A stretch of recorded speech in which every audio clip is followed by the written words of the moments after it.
Hey there, everybody. New studio, new intro. I'm just here to remind you guys before you listen to today's episode, make sure you follow the show and subscribe wherever you listen.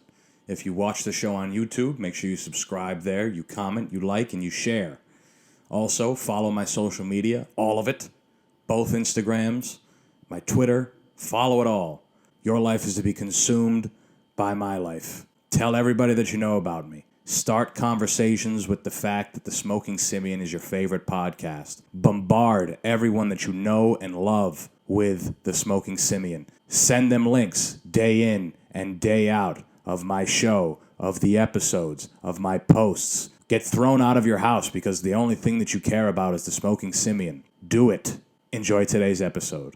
Bye-bye. In the world of Hollywood, where you may become famous, but you also may be shot for an opportunity that you've been given to be an extra on a television show. Two very important groups support these people. Murderers and murderers with a lot more money. These are their stories. Dun dun dun dun dun dun dun. Dum dum. We just killed a guy again. He was just starting out. He was trying to become an actor, but a hooligan ran up and shot him in the stomach. Now he's fucking dead. Oh yeah, we love TV shows. Dun dun dun. Yes, a gentleman who was on the new season, on the new installment of Law and Order not Special Victims, Organized Crime Unit. Organized Crime Unit, one that's everybody's very excited about because we love the mafia. We love the mafia more than anything else. We love hearing old Italian guys beat their wives and do illicit activities to support their families. We like to watch old guineas with curly hair and burly chests chomp on cigars, drink wine, eat fucking zuppa de clams, and make orders for people to get their heads chopped off and thrown in buckets with uric acid. That's what we love. That's one of our favorite. Mafia stuff is some of our favorite pieces of entertainment. Some of our favorite pieces of media are mafia movies. They make it seem cool or glamorous to be a ruthless criminal who exploits all the people that are smaller than him. Think about how big The Sopranos was, right? Think about how big The Godfather is still regarded as one of the best and biggest movies to ever be made. Why? Because it's a family of Italians whose father came here as an immigrant. They fucked on him. They changed his name. And then he went into a community of all Italians where nobody knew how to do anything because it was during the time where Italians were treated like second-class citizens, which they should still be.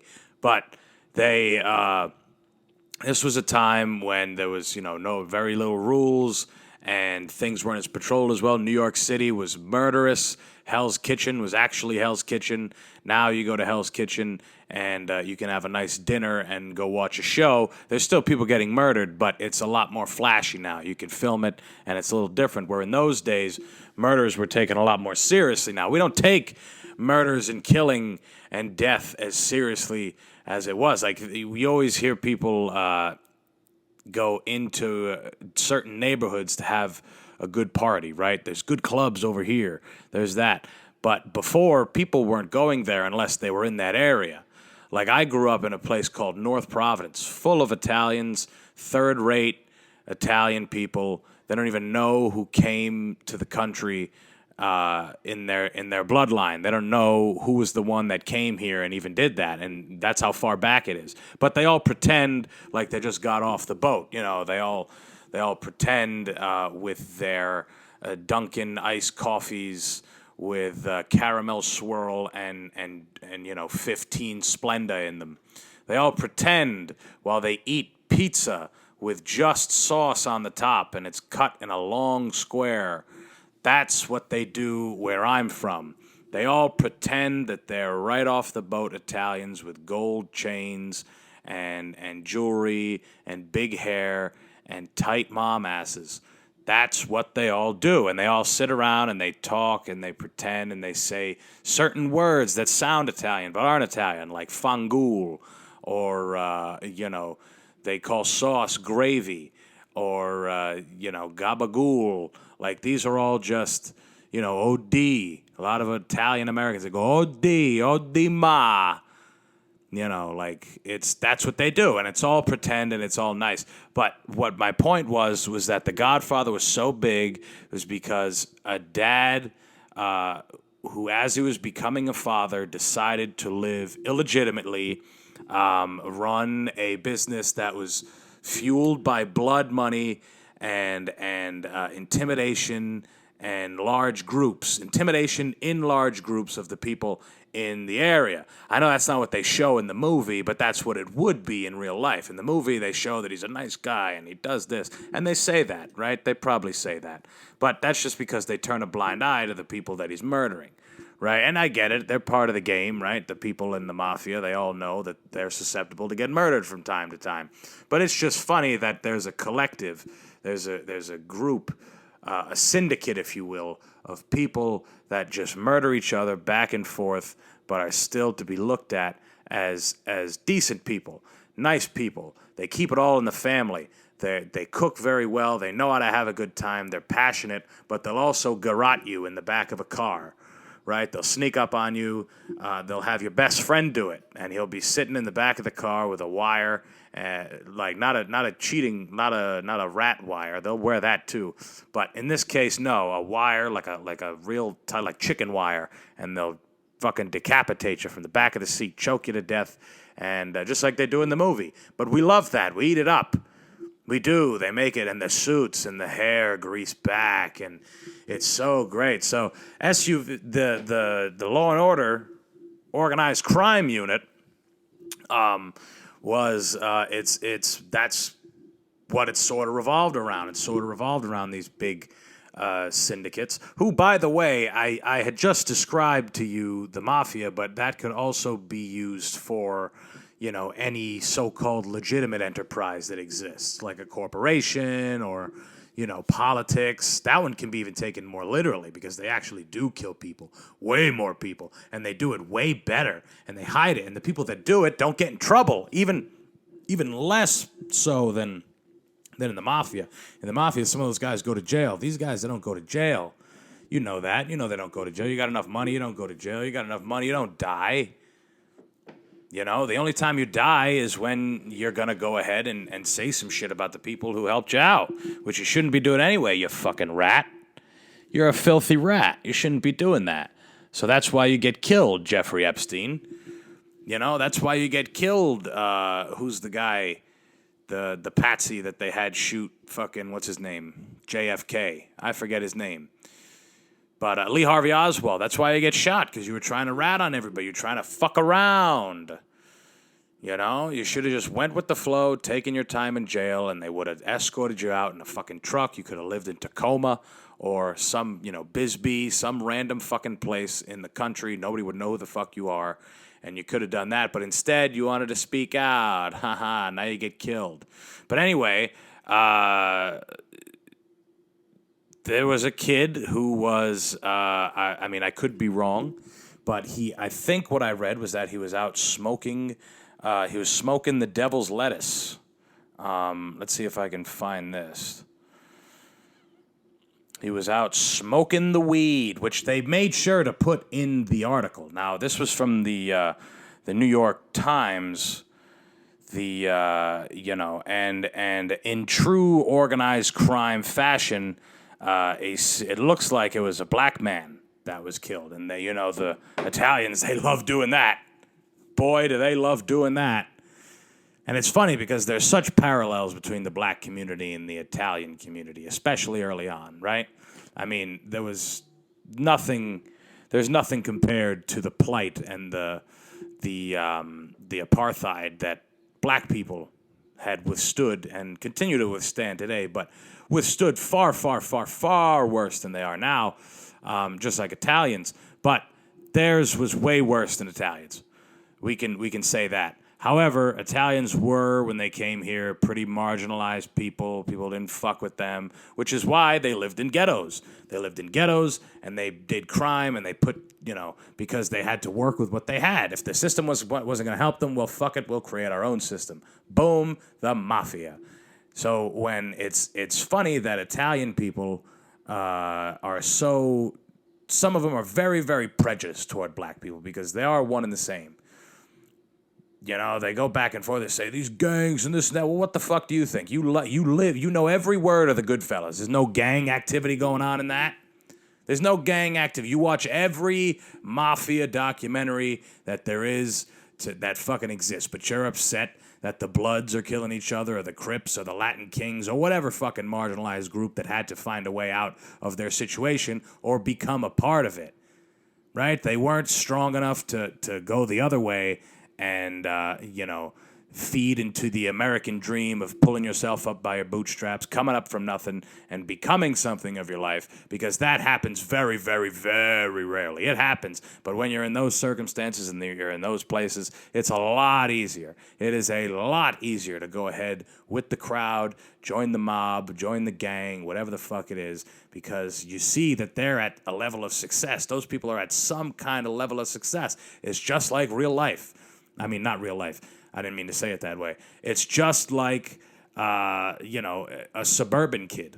It's so much harder for a suburban kid to go against the grain that his family has set up for him and go do some other artistic venture or whatever. I'm not saying it's harder than those other groups that I had mentioned. Of course not. Growing up in the suburbs, you've already got a head start in life. You've already got a head start if you got a family that fights every day and they hate each other, but they put food on the table and you guys sit down, you watch game shows or you watch sports, and every once in a while you have a good day. Dad doesn't say anything, mom doesn't have a sly remark, she doesn't start, bitching about how she does everything in the house, and dad doesn't do shit, she doesn't talk shit. They don't talk shit about each other behind their back to their children. I mean, that happens sometimes. But in those suburban homes, that is what happens, not always. Sometimes, sometimes the parents are good, but the kids are scumbags. The kids just scream and they yell, and the parents have no way to mitigate it. They can't do anything. They've tried to give them drugs. They try to put him in sports or give him a hobby, and it doesn't work. The kid is just a fucking hellion, and that kid grows up to be incredibly successful. Had to take a sip of water. But that kid will probably grow up to be incredibly successful. He will grow up to be a major player in whatever game that he will be involved in, because he was given everything. He was literally given everything. Everything. Every door was broken down by his father or his mother or the family status as a whole. You got a last name on you in the right place, you're going to get the right fucking... You're going to get the fruit off the tree, if you know what I'm saying, guys. So, but my point is that Hollywood has become a place where you can try your hand at becoming an actor or an actress. You can try your hand at becoming a household name, or just being someone that acts and makes a living off it and is happy. But in that process, you can get murdered. You can get murdered publicly. Before, if you were a woman, you would just get sexually assaulted behind closed doors. And I'm sure that still happens, not as much, but I'm sure it still happens, at a very high rate. But now there's been an added twist. If you're on a very specific set, you are now in line to be murdered as you attempt to get yourself on television, as you attempt an endeavor that is very, very tough. Tough for a lot of people, especially to be on a show like Law and Order. I mean, Law and Order that's top tier. I would sit down with my family and watch Law and Order. As a child, I would watch Law and Order with my parents. There'd be scenes of women getting raped in garages. There'd be scenes of children committing suicide, Satan's church, bestiality, just anything. And I was right there with the fam watching it. I was right there with them. So I love Law and Order. I love it. It's molded me into the human that I am. It's exposed me to enough fake violence to really embrace the real shit. To really know when I got a good, fresh squeezed glass of misery and pain like this one. Just like this one, where a kid was just shot trying to be a superstar. And that's what you can do in America now. You can get shot trying to be a superstar. And if you can't, then you can shoot people and become a superstar. You know, I forgot who was talking about this. It might have been Andrew Schultz. It's the name of his new special, Infamous. But people who can't become famous, which is arguably the highest praise that you can get in this country, is that people know you, people know who you are. They say, oh, yeah, you're the guy from that. That's a huge praise in this country. If you can't get to that, which is what everybody's chasing, which is why people spend hours a day making TikToks and figuring out algorithms and doing all this shit, then you go out and you kill. You go out, you take some lives, and you live stream it to your Twitch. That's what you do. You go out, you get a gun, you eat a whole bunch of amphetamines, and you go to work.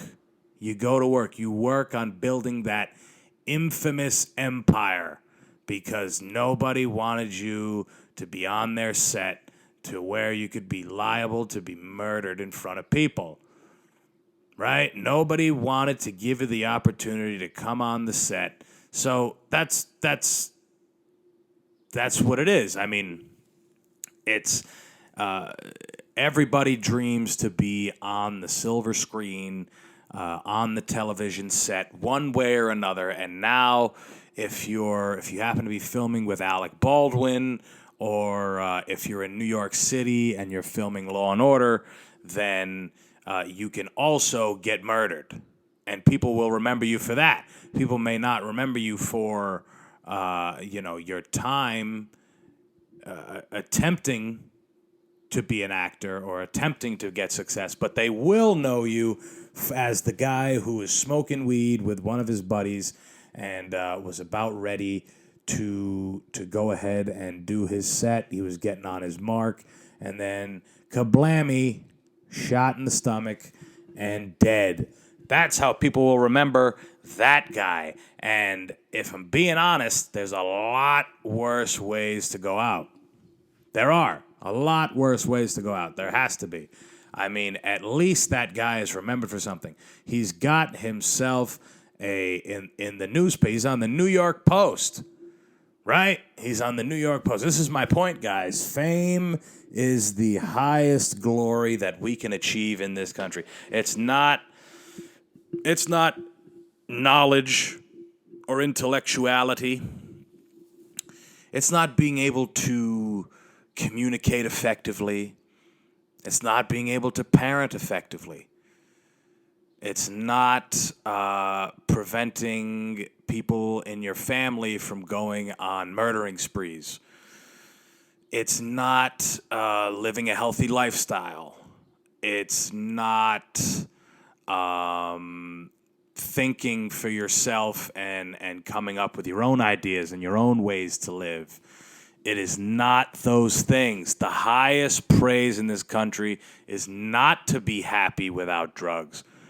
The highest praise in this country is to be famous by any means necessary. If you can somehow get people to look at you and get the reaction that you want out of them, then and do that in large numbers. Do it to scale, bigger and bigger and bigger and bigger and better and better and better and better. More people got to see me. I need more eyes on me. I don't want to be able to take a shit without TMZ in my backyard trying to get at me. That is the highest form of praise. And now, just like all the other things that you can do with your life, you can get murdered while trying to achieve it. But my thing is that there are people that the only time they get in the newspaper is when they're a child and they were at a pie eating contest and they won, or they were cute and they were missing a couple teeth, and then your grandmother snips it out and she puts it in a phone in a book, and you keep it forever, and you keep it, and then now you're 58 and you realize you never really did anything with your life. You worked at the post office forever. You never left the town that you grew up in. You dated the girl that you met in high school, that you guys were together. You broke up. She fucked a bunch of guys. None of them liked her. She went back to you, and now you guys are married, and she cheats on you, but you turn a blind eye to it because you have children, and you do love her, and and she loves you too, and then you grab that book from your grandmother who's been long dead, and all the money that she gave you is spent. The estate is gone. Nothing happens anymore. Your family, your siblings have divided up the money and gone their separate ways. Nobody communicates with each other anymore. The only thing you'll have is that picture of you with no teeth and cherry marmalade all over your face. And you can look at that and say, "Ha! Look at this, honey. This was me in the 5th grade. Look at that. Wow. I had to be 9 or 10 there. That's awesome, huh? Look at that. Thank God Grandma Mildred saved that thing 50 years ago. Thank God. Thank God she did that. Wow. You either get that or you get an obituary, just a normal obituary. You get an obituary in your town, and isn't an obituary kind of funny? Isn't that, like, weird? Like, you just look in it every once in a while to see if someone you knew died, so you can go ahead and pay your respects. You go to their event, their funeral. Sorry, guys. Drinking a lot of water. I got this big jug, half-gallon jug, trying to knock a couple of these out a day. But an obituary is kind of hilarious because it's a whole section in a newspaper, right? You look in a newspaper, there's not... newsprint itself isn't a huge thing anymore, but you look in the newspaper, but it is in local areas. You look in and they got sections, right? They got the front page, they got local sports, maybe a weathercast, maybe some recipes, something local, right? Some things going on in the town. And then you have next to that the funnies, and then finally an obituary page of all the old fucks that died in your town. And I wonder if people look at those and they're like, I didn't know that person, but I might just go and pretend. Maybe they'll have food. Maybe they'll have mints. Maybe nobody loved this person and nobody's going to show up, but I will show up and I can pretend that we work together. I'll look at the little card that they have, and it says all the things that they did. Well, this man was a loving father of 4 and a grandfather of 10, and he worked years at the power plant. And I'm gonna go up and be like, he was my trainer there at the power plant, and he was great. And I could pretend, and I could make those people feel good for a little bit, and that would be a nice valiant effort. But for me, it would mean a lot more because it was just a complete empty gesture, and those people will eventually see through it. When they look back, they're going to be like, who the fuck was that one guy that showed up? Nobody knew who that fucking guy was. And maybe it'll upset him a little. Maybe it'll make him happy. Who knows? But while we're on this topic of funerals and death, very nice, very good to start a Thursday. As most of you guys know, Ivana Trump is gone. She kicked the bucket. Ivana Trump, for those of you that do not know, was the former president's ex-wife. Donald's ex-wife. He went from her to Melania, who right now is probably, I want to say, maybe feeling a little guilt as she reaps the benefits of a incredibly wealthy billionaire / politician who was the president of an incredibly powerful country. As simply because she's sexier than the other woman, and that Trump could afford her. Trump basically brought her on and said, "Listen, sweetheart, that old broad I was with, not with it. Not with it anymore. That fucking Russian pussy that you got, that thing's like a fucking squid suction cupping my old orange hairy cock. It's so good. I need you to move in. She's moving out on Wednesday. I need you to move in on Friday because we're broken up." But what I loved about her funeral and what I read was that she was put in a golden casket. She was paraded around Manhattan, the city of the Trumps, right? Donald Trump City, the city of Manhattan, the place where dreams go to live or they go to get mercilessly crushed by people like Donald Trump or the CEO of Chase Manhattan or any of these other big fucking corporations or Wall Street or any of these things that show up there in New York City, the greatest city in the world. I love it. It's my favorite place. But we can't deny that that's what it is. It is a place where greed takes over, and it's just running 1,000 miles an hour all day, every day.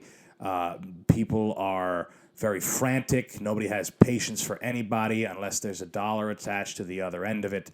Nobody is interested in anything anyone does unless it costs a lot of money.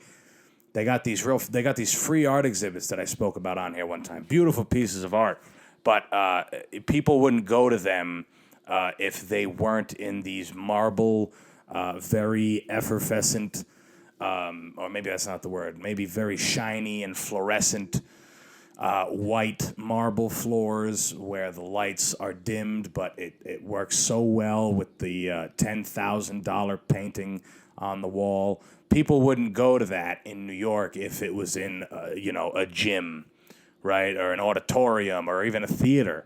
They need to be in a building that was built ages ago and refurbished a little while ago to look like a place where you would have a bacchanal, a place where you would have dozens of women doing various sorts of drugs through various orifices, as you are to a room where you guys can fuck and degrade yourselves to as low as you can on piles of money, big piles of money that could be used, that will be used as bonfire afterwards. That is where people want to go to see their free art exhibits. That's where people want to go. They don't want to go in. That's what it is in New York City.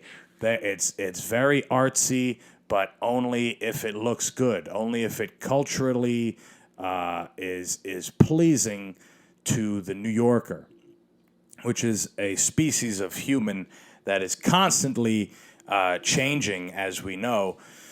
And the current ones probably loathe the fact that Ivanka Trump was put in a gold casket.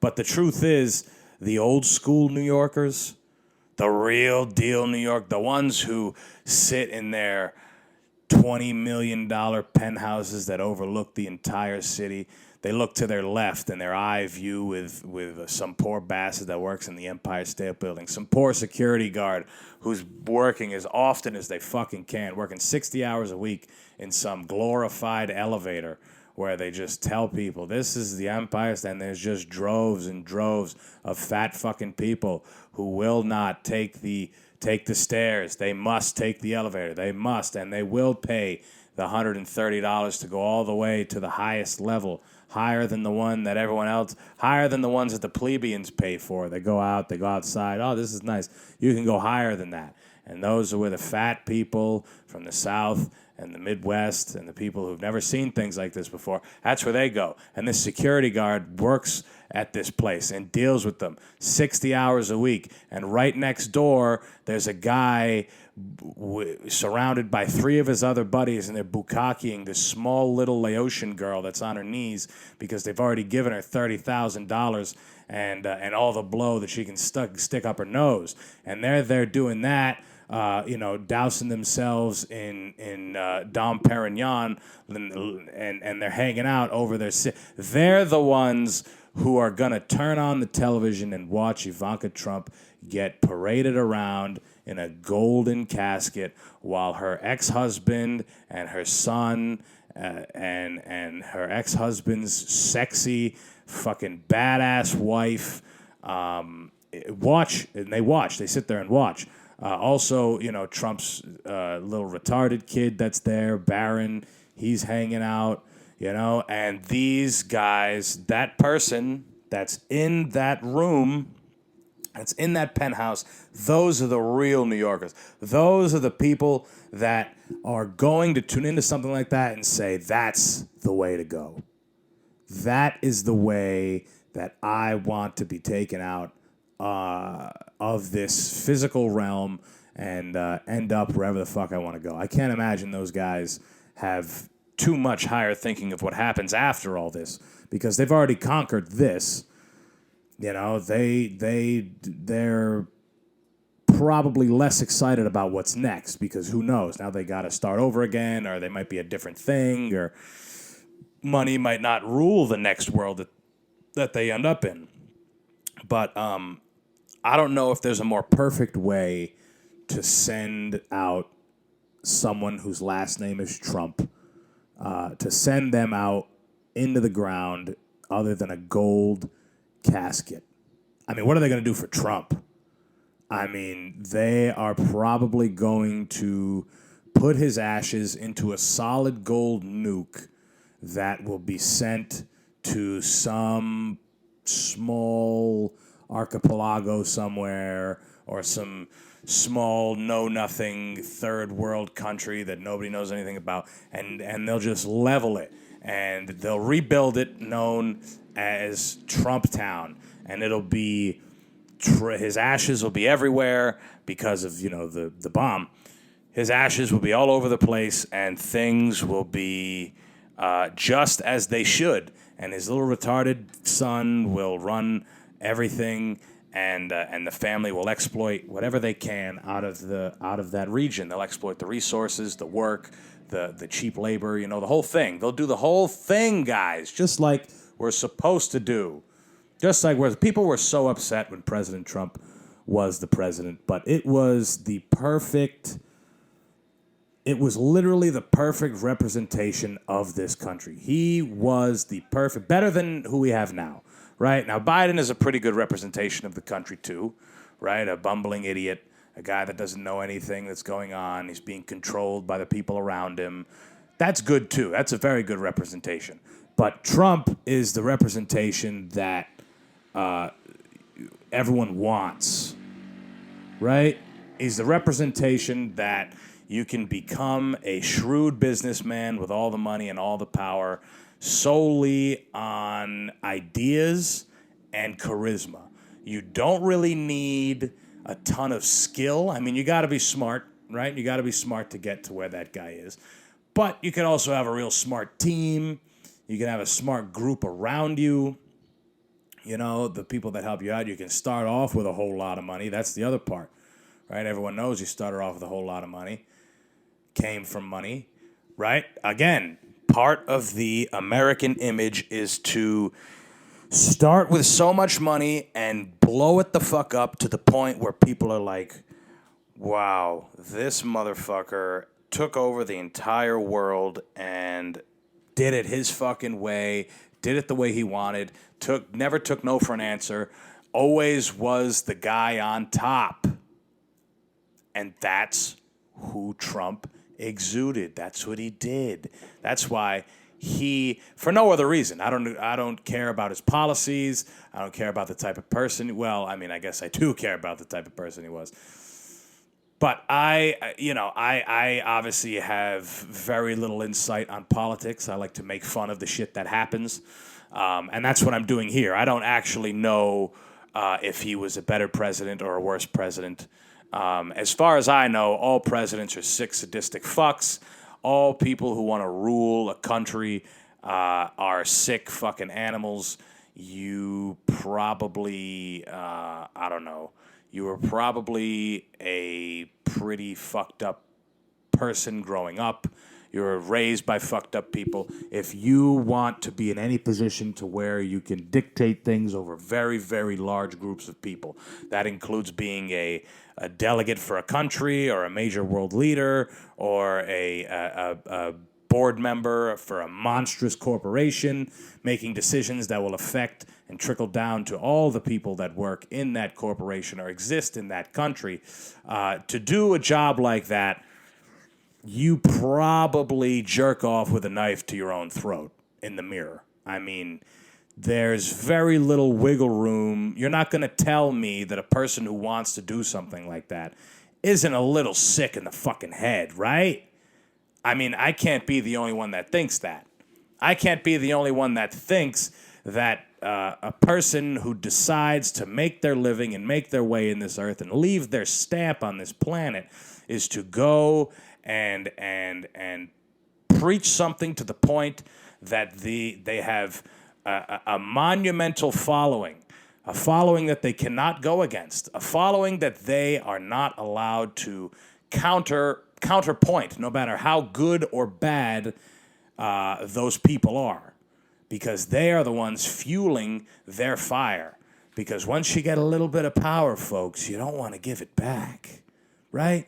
Remember when you were a kid and you can tell your little cousin or your little sibling, your brother or sister, whoever, right? Someone younger than you, physically smaller than you.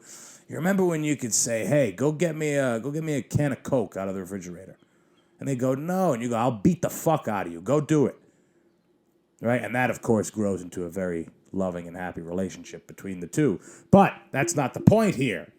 The point is, once you realize you can do that as a kid, now you can tell them to go do whatever the fuck they want, whatever the fuck you want, right? Until that other one, goes ahead and smartens up or gets bigger or just stops listening or you've been bluffing this whole time. And those are all X factors. But the point is, once you get a little bit of power, you either want more or you're at very least not going to relinquish what you have been given. Right? And that goes on every scale. That goes on monumental scales, those same groups of people that I was mentioning. Just picking whatever side seems best. You just close your eyes and go red, blue, red, blue, red, blue, red, blue. All right. Blue, what the fuck do the blue people say? All right, we say this, we say that. Don't go against it or we won't like you. We'll sabotage you. We'll make sure that if you have any ideas that not even counterattack our ideas, just different ones. Just ideas that are a little different than ours, then just know we're going to blackball you, we're going to brown nose you, we're going to bribe you, and if you don't comply, then we might even kill you. We might even kill you guys. And that is, in a nutshell, how I see anybody that wants to be... Now, if you're a person who wants to become a manager in a store... Right, you've worked at Target for a while, and there's an opportunity for you to become a staffing manager or an assistant manager or something like that. You want to take it, and you want to make a little bit more money. That's good. That's fine. Just know you are also a little bit of a freak.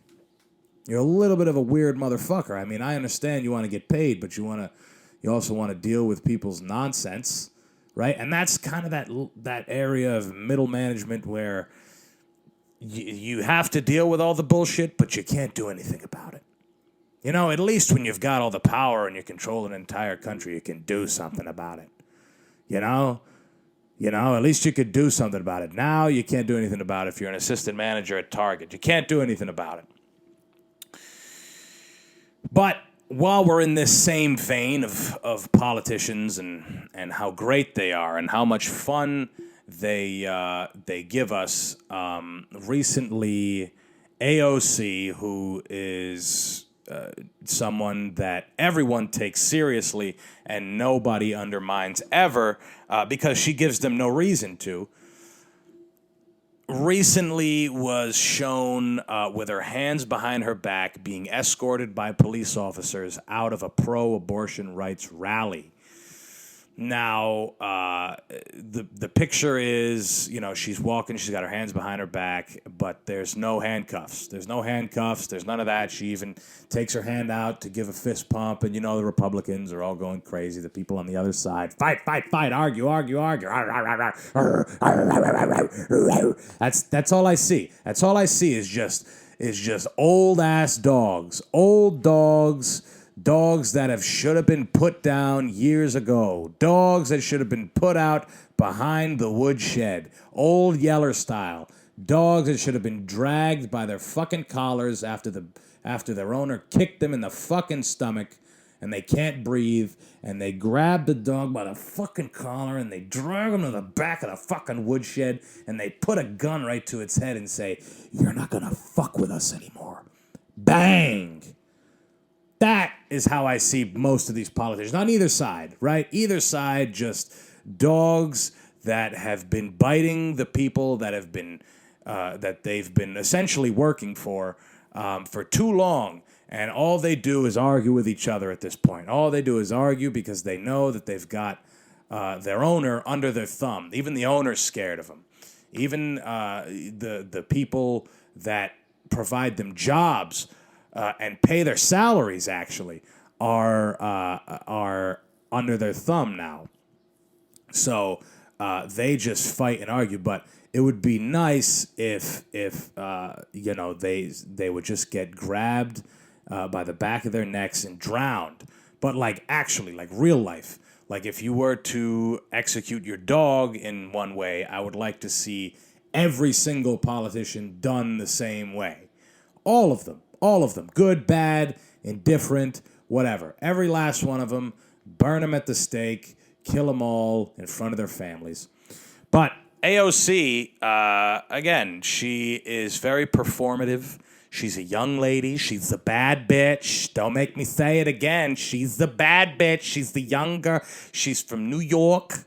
She used to be a waitress. Now she's in the Senate. What the fuck does that tell you? She used to be a waitress and now she's in the Senate. That's a good thing? That's a good thing. Everyone's saying, wow, she's so strong. She used to be she used to be a waitress at a Greek diner in New York.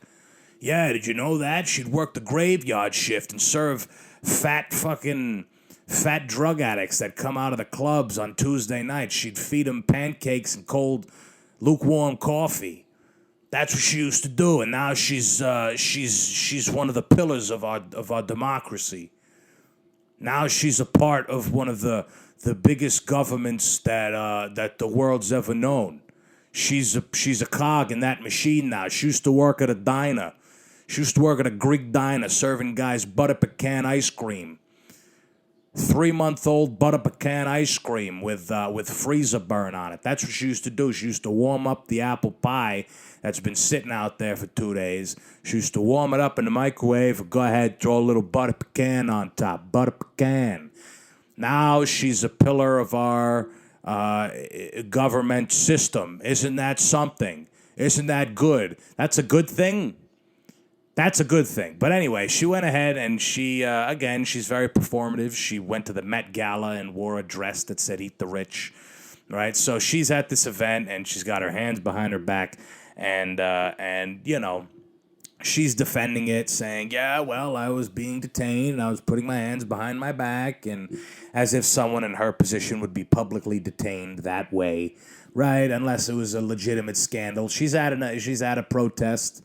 Okay, which I guess she can get brownie points for, but she's adding to it, right? She's adding to the drama of it. She's adding to the drama of people who are actually physically escorted with their hands in handcuffs while their eyes burn from pepper spray and their skin has been blistered from rubber bullets. Those people are going to go back to their jobs. They might even lose their jobs if they're lucky enough. They might even lose their jobs, or they're going to go back to their one-room apartment in some marginalized neighborhood where They can barely eat. They eat ramen noodles every night, and they use their friend's Netflix. That's where most of those people are going to go. Most of those people at those protests aren't in a great way, right? They're typically not in a good spot. And what they want is for a competent, strong leader and speaker and someone that could help get their message out to the right people at the right time. And AOC stepped up to the plate, God damn it. She stepped up to the plate with her Louis Vuitton red bottoms and her Prada jacket. She stepped right up to the plate with her freshly done hair and her manicured nails that cost $300, even though someone else could do it for $70. She stepped up to the plate and she got escorted out like some of the other ones. She got escorted out and she wanted to show it with her hands behind her back.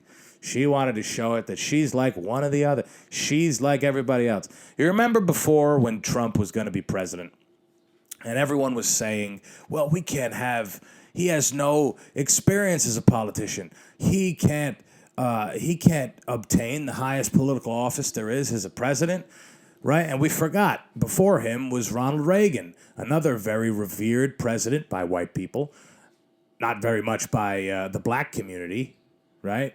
Not very much by the community that saw the brunt of the AIDS and the crack epidemics, right? They probably have a strong contempt for Mr. Reagan. But all the white people liked him. All the white people that had money liked him. And he was an actor as well. But at least he was the governor of California, if I remember correct. He was the governor of one state. He had a little bit more, but he was an actor, right? He was an actor, not in the same capacity as Trump. Trump was on WWE, not as goofy, right? And that's funny. He wasn't as goofy, but he had a fucking Bobo the monkey with him, right? It's funny how you can say that a guy that used to hang out with a monkey as part of his skit and wear a cowboy hat wasn't as goofy as this other guy, because this other guy shaved Vince McMahon's head and stuck his head in Big Show's ass, or he might have been around for that. I don't know if he was around for that part, but either way, he did a whole thing with the WWE. And people were up in arms saying, man, why we can't have a man like this as our president. He's just, he has no, we can't have actors as our as our president. We can't have actors as our community leaders. Now, I think it would be better because we have politicians and community leaders being actors. Is that not what she was doing? I mean, again, nobody knows exactly what she was doing except for her. And she will fight whatever negative connotation it was. But what it looks like was that she was performing for the cameras. It looks like she's another young, beautiful woman who also wants to get that fame. She doesn't want to she wants to be a badass woman that gets shit done, but most importantly, she wants that first part. She wants to be the baddest bitch walking the planet. I'm the young gun. I'm the young woman who is in here with all these old, scraggly people, and I'm in here and I'm going to switch it all up, baby. She's a black woman from the South now. I'm going to go in and I'm going to switch it all up for all of ya. I'm going to switch it up, and one of the ways I'm going to do that is by acting like I'm on the Disney Channel at all costs. Being polarizing. Interesting. I've said this before, guys. Interesting should be enough. Interesting should be enough when it comes to art, when it comes to creativity, when it comes to media. And that video of a elected official, a federal official, pretending to have her arms, pretending to have handcuffs on and being escorted out of a pro-abortion rally. I mean, it doesn't get much better than that. It doesn't get much better than that, guys. I mean, when was the last time we saw any of these elected officials in a position to even fake having handcuffs on. It's either they have the handcuffs on and they've done some bad stuff, or they don't. They have their hands in their really, really, really deep pockets, typically, right? Or their hands in our pockets, taking a little bit more money when it comes to the taxes, because their fifth summer house needs a new roof.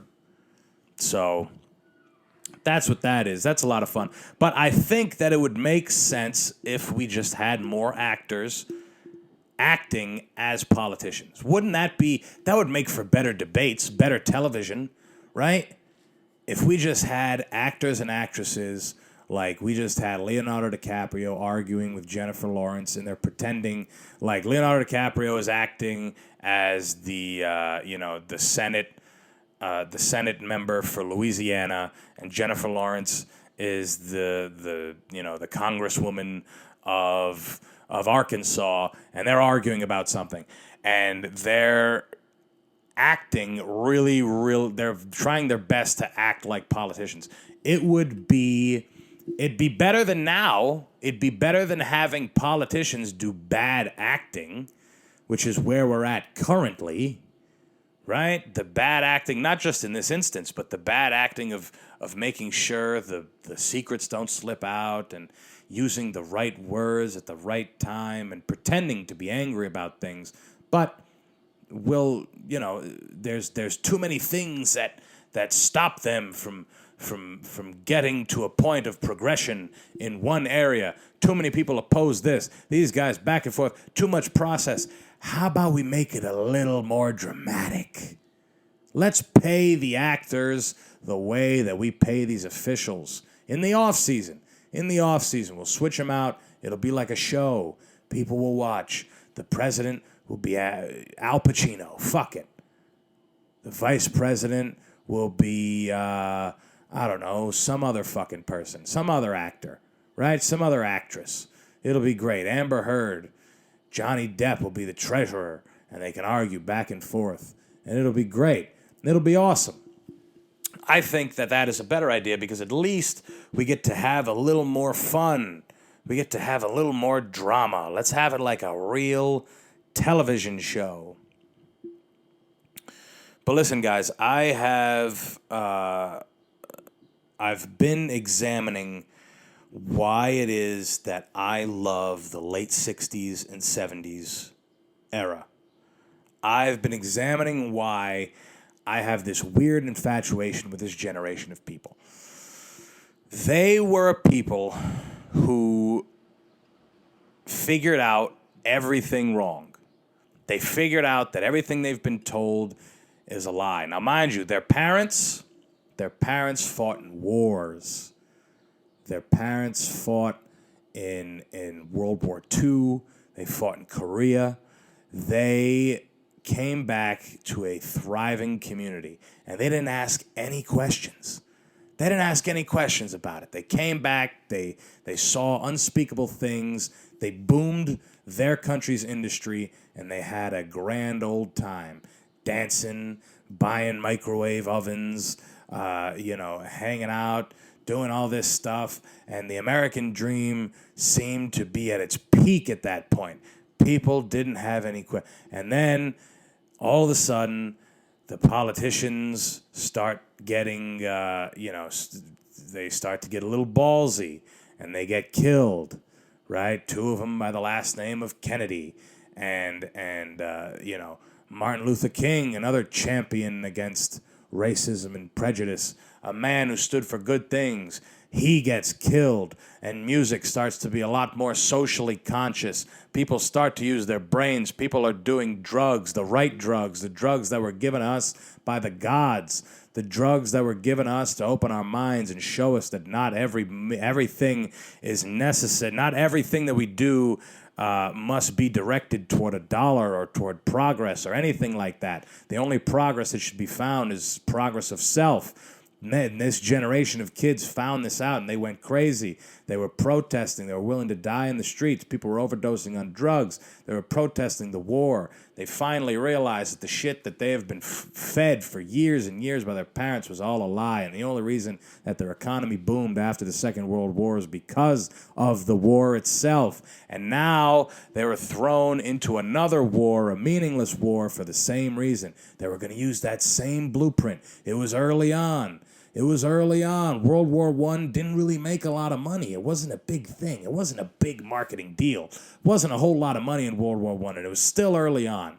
But after they went through the roaring 20s of a whole lot of undirected fun, just straight blatant fun, a depression came about. Now the 30s are ruined. The 30s are fucking destroyed. Everybody's having a terrible time, and nobody's got an answer for it except for the Japanese when they come and they bomb us and drag us into a murderous war where millions and millions of people's lives were destroyed. Towns and cities, major metropolitan areas destroyed. Not here, but everywhere else. Fucking destroyed. So we went ahead and we became the Band-Aid. We fought 2 wars at once. We did phenomenal. We did a great job, and we brought everybody back except for the dead ones.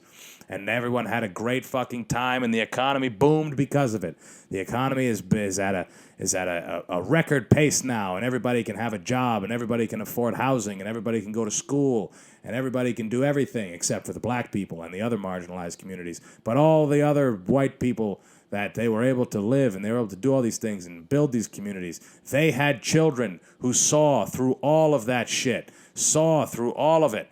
They said, fuck you guys, we're going to rebel, we're going to do this, we're going to do that. We're going to live. We're going to have fun. We're going to fuck who we want, when we want, all the time. We're going to ingest what we want. We're going to believe what we want, listen to what we want, listen to all the pop culture figures. They're all using their voice. They're all living in a certain way. Everyone's having a good time, free love, fucking, sucking, drugs, doing whatever you want, having a good time. And that same generation squandered it all and became the boomers. They became the boomers when they found out that there was a life that they needed to live. And after 1971, once cigarette commercials were taken off the television, things started to go south. Things started to, money was realized. The money from the Vietnam War was realized. But the economy grew, and everybody grew, and everything grew, and they needed a sick son of a bitch at the helm. So where they got Reagan put everybody to work. Reagan's, except for the black people, they put them in an even worse predicament by dropping crack off in their neighborhoods. But anyway, he put everyone to work. He said, we need to grow. We are growing. We are a monstrous empire, and we need to make this better. So work, get to fucking work. And everybody did. They went and they got to work, and they worked and they worked. And now there hasn't been a generation since that has questioned the status quo of all of this until recent. As of recent, we have been doing this, I would like to say, somewhat faithfully, but in a different manner. People are a lot more nihilistic. Me, like a motherfucker. My generation does not believe that we can get out of this situation. I don't know if those people back then could believe that they could get out of the situation, but they had the advantage of being at the beginning of the scam. They were at the beginning of the scam. The country was just realizing that they could make a lot of money by fucking up other countries and building them back, by supplying other countries with weapons and making common enemies. They realized that things were cheaper, life was easier, interest rates were nice and high for people who wanted to make money in their bank accounts and buy bonds and everything. People wanted to do that. Homes were easy to get. Anybody could get a job. All you had to do was work. This was the land of opportunity. You had to work, you had to produce. That's when they figured it out. That's when it all went haywire, when everyone conceded to production. Everyone conceded to these new doodads that were being made in the 80s. Wow, look at this. We have microwavable pizzas now. Holy shit, my car goes from 0 to 60 in 5 seconds, which I'm assuming in those days were pretty fast. Look at this. This is great. Air conditioning in unit. In your, whatever the fuck the modern day stuff was. Listen to the music. The music's all fun. Nobody's socially conscious anymore. Everyone's having a good time. It's the 80s. It's the 90s. It's the 2000s. Then the crash comes. The crash. Boom.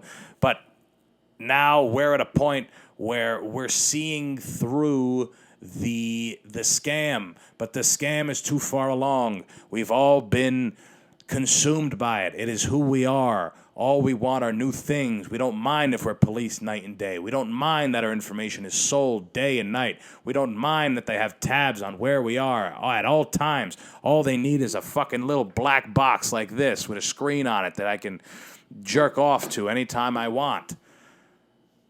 We don't mind. We're too late down the line, folks. We're too late down the line. They squandered everything. They squandered it all. Early on in the late 60s, things could have gone better. Things could have changed. And don't get me wrong, the rights of people have gone up. The rights to industry have gone up. But people cannot live. People cannot exist solely because the scam has gotten too big to hide. The scam has gotten too far along. And now there is no way to fight it other than to let it burn out like a candle, other than to let it flicker out like an oil lamp that is real low. That's all there is left, guys. There's no revolution anymore. There's no more. Think about it. Think about our biggest revolution. It was that embarrassment with that guy with the horns at the fucking insurrection at the Capitol. Nothing happened. They didn't do anything. Nothing was changed other than the fact that everyone knew who that fucking guy was, and now he's in jail, and now he's a fucking bum, and nobody cares about him. All those other people that got pepper sprayed and they fell off the side of the thing while they were climbing up and broke their fucking third vertebrae, nobody cares about them. Nobody cares. Not enough people cared years and years ago. So if you take from 1971 to 2021, that's 50 years, right? 50 years, this is 2022, we'll say 51 years of a steady flow of a scary news cycle and a promise of gold at the end of the rainbow, as long as you keep working, and a steady flow of terrible food and easy to watch sports and movies and years of controlling the entertainment industry and keeping all of us numb to the idea that we could ever crumble and fall. But it is not true. It is not true, guys. And that is why I love the late 60s and early 70s. And I love seeing a guy who didn't lose his cool. The guy who didn't lose his vision from those days. He still takes acid. He still smokes weed. He doesn't care for his family because they're all sheep. They're all shills. They're all drones. They're all consumerists. They're all things that he never wanted to be. They're all things that he had wished were to be eradicated after that summer of love. And he was wrong, as were the other ones. They were all wrong. And they conformed and became businessmen. And now they're retired. And they drive Corvettes with the top down and their wife with big new titties because they divorced the old one. And then when they die, they can get paraded in Manhattan in a gold casket. Thank you guys for playing along. I'll talk to you on Monday. So long. Hey, I'm back to reiterate all the stuff that I said at the top of the show. Follow and subscribe. Bye-bye.